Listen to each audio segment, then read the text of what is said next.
वजह से न जाने कितने ही लोगों की जिंदगी बदल गई।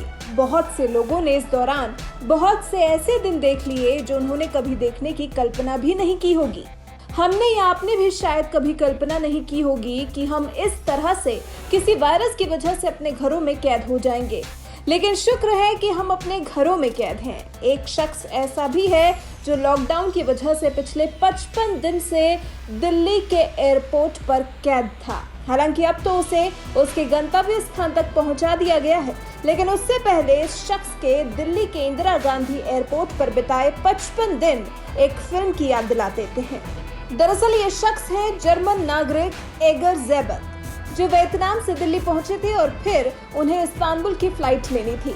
लेकिन कहानी तब बदल गई जब दिल्ली में लॉकडाउन के आदेश दे दिए गए। ज़ेबक की ये कहानी साल 2004 में आई हॉलीवुड फिल्म द टर्मिनल से मिलती जुलती है।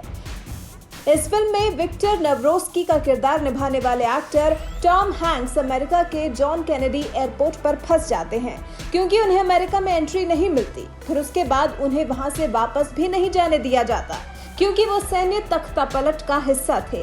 अब अगर बात ज़ेबक की करें तो ज़ेबक भी कोई आम आदमी नहीं है, बल्कि जर्मनी में उनके खिलाफ कई क्रिमिनल केसेस दर्ज हैं। तभी तो ज़ेबक को जब विदेश मंत्रालय की टीम ने बर्लिन का फ्लाइट ऑफर किया था, तब ज़ेबक ने इनकार कर दिया था।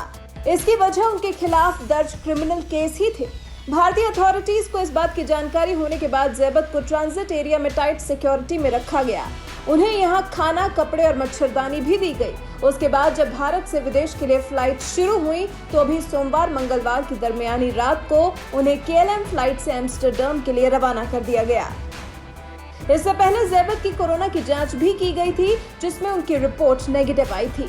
तो ये थी एगर ज़ेबक की दिलचस्प कहानी, कोरोना की वजह से किए लॉकडाउन की, जिसे वो शायद कभी नहीं भूल पाएंगे।